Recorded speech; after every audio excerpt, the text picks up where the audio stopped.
আমাদের আজকের পাঠ ষষ্ঠ শ্রেণীর পরিবেশ ও বিজ্ঞান বইয়ের তৃতীয় অধ্যায়। তাহলে চলো তোমরা সকলে সূচিপত্র খুলো, দেখে নাও ভালো করে। তৃতীয় অধ্যায়ে রয়েছে মৌলিক, যৌগিক ও মিশ্র পদার্থ, পৃষ্ঠা নম্বর ৩৯।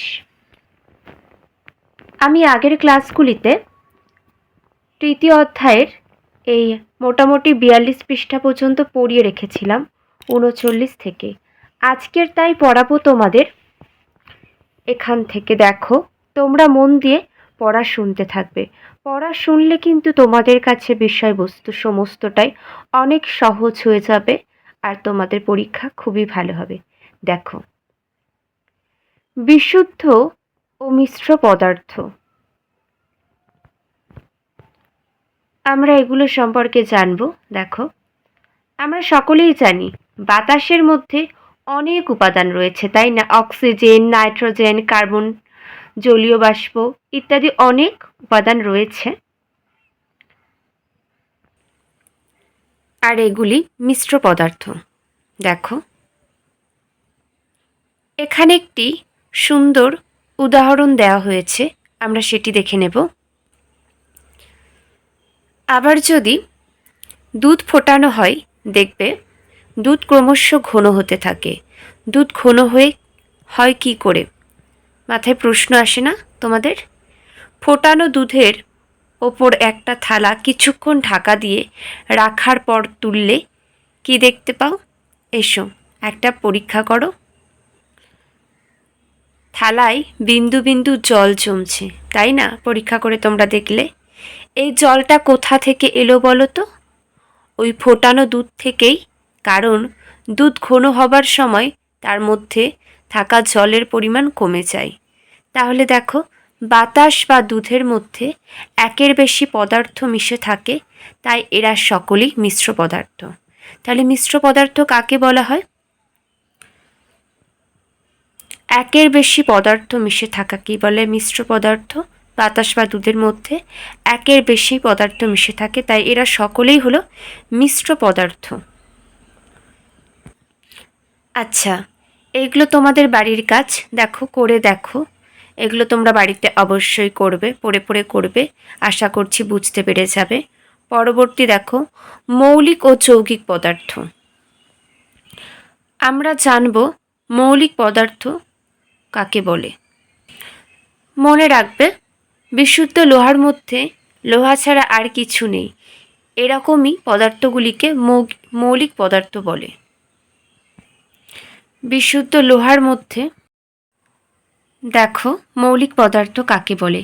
যেসব বিশুদ্ধ পদার্থকে ভাঙলে বা রাসায়নিকভাবে বিশ্লেষণ করলে ওই পদার্থ ছাড়া অন্য কোনো নতুন পদার্থ পাওয়া যায় না, তাকেই বলা হয় মৌলিক পদার্থ। মনে রাখবে তোমরা। এখানে দেওয়া আছে দেখো, বিশুদ্ধ লোহার মধ্যে লোহা ছাড়া আর কিছু নেই, এরকম পদার্থকেই বলা হয় মৌলিক পদার্থ। আশা করছি তোমরা বুঝতে পেরেছ। এখানে দেখো দেওয়া আছে দুটি মৌলিক পদার্থ অক্সিজেন ও হাইড্রোজেন রাসায়নিক বিক্রিয়া করে জল উৎপন্ন করেছে। জল তরল পদার্থ, কিন্তু অক্সিজেন ও হাইড্রোজেন গ্যাসীয় পদার্থ। জলের ধর্মের সঙ্গে হাইড্রোজেন ও অক্সিজেন ধর্মের কোনো মিল নেই। এটা তোমরা একটু দেখে নাও, মনে রাখবে, পরীক্ষাতে আসতে পারে। আমাদের শ্বাসকার্যে অক্সিজেন আমাদের শ্বাসকার্যে সাহায্য করে। অক্সিজেন কোনো জিনিসকে জ্বলতে সাহায্য করে। যেগুলো গুরুত্বপূর্ণ সেগুলোই তোমাদের কাছে আমি আলোচনা করে দিচ্ছি। এখানে পরীক্ষা করে একটা দেখানো হয়েছে, একটি মোমবাতি জ্বালিয়ে একটা কাঁচের গ্লাস দিয়ে ঢাকা দাও, কি দেখতে পাবে? খানিকক্ষণ পরে মোমবাতি নিভে গেল। কেন এমন হলো? অক্সিজেন কমে আসার ফলে মোমবাতিটা নিভে গেল। আচ্ছা, গ্লাস দিয়ে তো পুরো ঢেকে রাখা হয়েছিল, তাই না, মোমবাতিটিকে? সেই জন্য অক্সিজেন সেখানে প্রবেশ করতে পারছিল না, সেই জন্যই কিন্তু মোমবাতি নিভে গিয়েছিল। দেখো, প্রথমে গ্লাসের ফাঁকা অংশে ছিল বাতাস আর তাতে ছিল অক্সিজেন। অক্সিজেন মোমকে জ্বলতে সাহায্য করে। যতক্ষণ পর্যন্ত মোমবাতিটা যথেষ্ট অক্সিজেন পাচ্ছিল ততক্ষণ পর্যন্ত জ্বলছিল। তারপর যখন অক্সিজেন কমে এলো তখন মোমবাতিটা নিভে গেল। এখানে দেখো সুন্দরভাবে দেওয়া হয়েছে, অক্সিজেন কোনো জিনিসকে জ্বলতে সাহায্য করে। বাতাসের মধ্যে অনেকের সঙ্গে মিশে থাকা সত্ত্বেও তার নিজের সেই ধর্ম বজায় থাকে।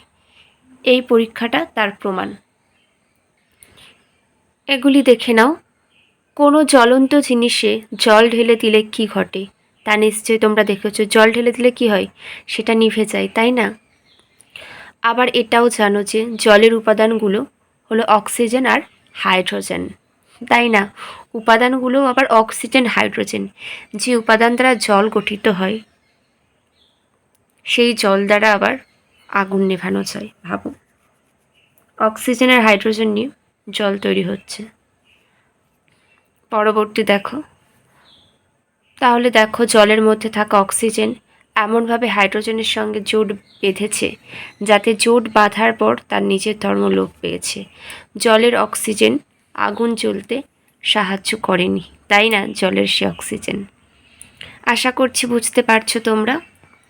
পরবর্তী দেখো, জলের উপাদান অক্সিজেন ও হাইড্রোজেনের সঙ্গে জলের ধর্মের মিল বা অমিল নিচের সারণীতে নিজেদের মধ্যে আলোচনা করো। দেখো, এগুলো দেখে নাও। এগুলো দেখলে তোমাদের ভালো লাগবে, অনেক কনসেপ্ট ক্লিয়ার হয়ে যাবে, যেটা হওয়া খুবই দরকার।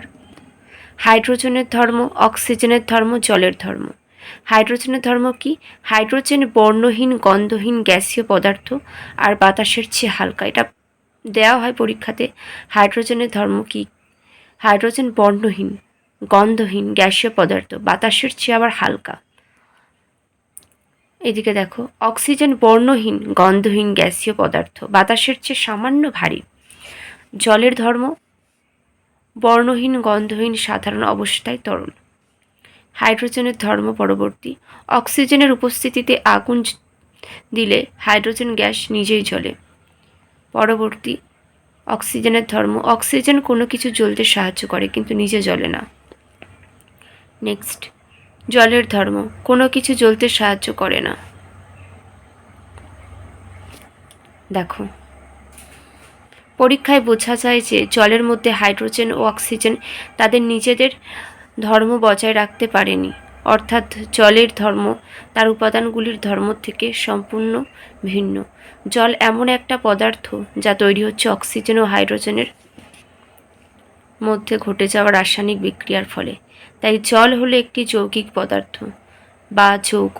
একাধিক মৌলিক পদার্থের রাসায়নিক সম্বন্ধীয় উৎপন্ন হলো যৌগিক পদার্থ। এখানে দেখো, করে দেখো, তোমাদের করতে হবে। কি করতে হবে?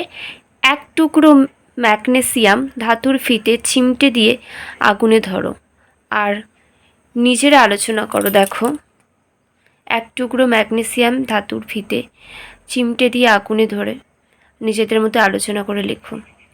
পরীক্ষায় দেখা যাবে ম্যাগনেসিয়াম ধাতু জ্বালানোর পর একরকম কি দেখলে এটা দেখা যাবে। দেখো, পরীক্ষায় দেখা যাবে ম্যাগনেসিয়াম ধাতু জ্বালানোর পর একরকম সাদা গুঁড়ো তৈরি হয়েছে, যা দেখলেই বোঝা যাবে এই সাদা গুঁড়ো ম্যাগনেসিয়ামের থেকে আলাদা একটি পদার্থ। কেন এমন হলো? এখানে রাসায়নিক বিক্রিয়ায় ম্যাগনেসিয়াম ও বাতাসের অক্সিজেন জুড়ে একটা নতুন যৌগ তৈরি হয়, তার নাম ম্যাগনেসিয়াম অক্সাইড। পরবর্তী, তোমরা জানো বাতাসের একটা উপাদান হলো কার্বন ডাইঅক্সাইড। নাম শুনে নিশ্চয়ই বুঝতে পারছো যে গ্যাস পদার্থ কার্বন আর অক্সিজেনের রাসায়নিক বিক্রিয়ায় তৈরি একটি যৌগ।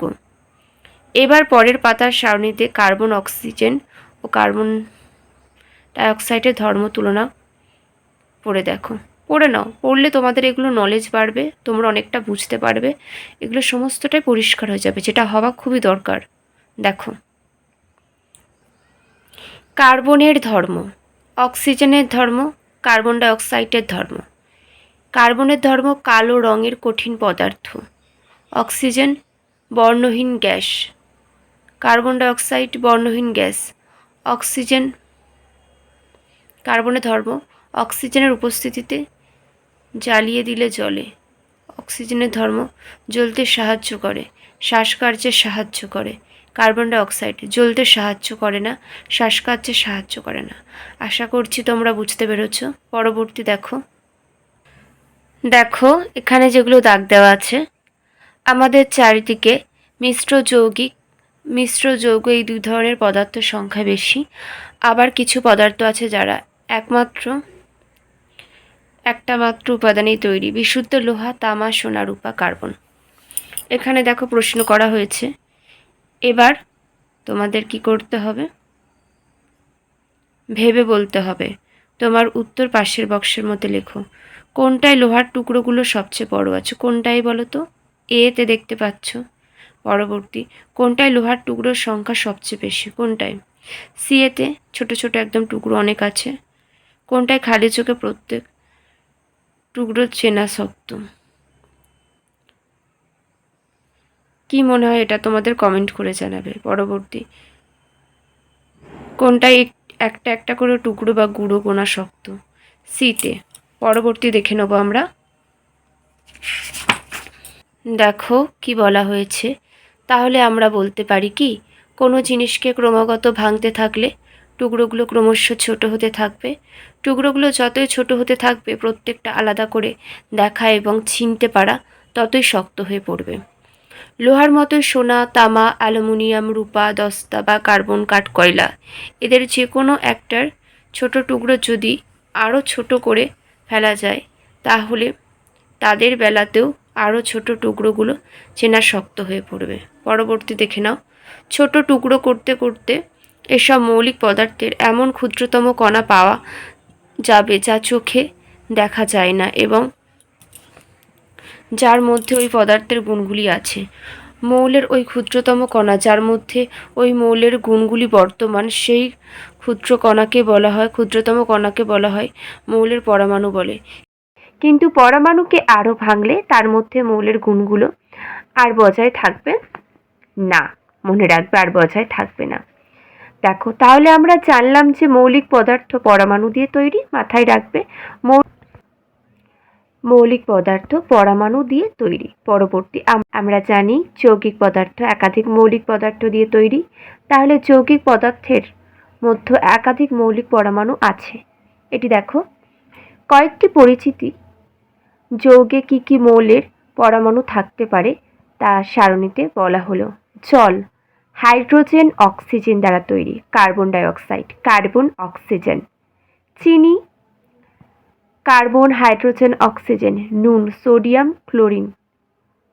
পাথুরে চুন ক্যালসিয়াম, অক্সিজেন। দেখো, মৌলিক যৌগিক পদার্থ বা মিশ্র পদার্থের তফাৎ কোথায়? হিলিয়াম, নিয়ন, আর্গন, ক্রিপ্টন প্রভৃতি নিষ্ক্রিয় গ্যাসের পরমাণুরা এককভাবে থাকতে পারে। অন্য মৌলগুলি যাদের পরমাণু এককভাবে থাকতে পারে না, তারা তাহলে কেমনভাবে থাকে? এগুলো তোমরা একটু ভালো করে পড়ে নেবে। দেখো, এটি দেখো, যৌগের ক্ষেত্রে সবচেয়ে ছোট যে কণা স্বাধীনভাবে থাকতে পারে ও যে কণার মধ্যে যৌগের ধর্ম বর্তমান থাকে তাকেই বলা হয় যৌগের অণু। ভিন্ন মৌলের পরমাণুগুলি জুড়লে তৈরি হয় যৌগের অণু। প্রিয় ছাত্রছাত্রীরা, আজ এখানেই শেষ করলাম। সকলে ভালো থেকো, মন দিয়ে পড়াশোনা করো।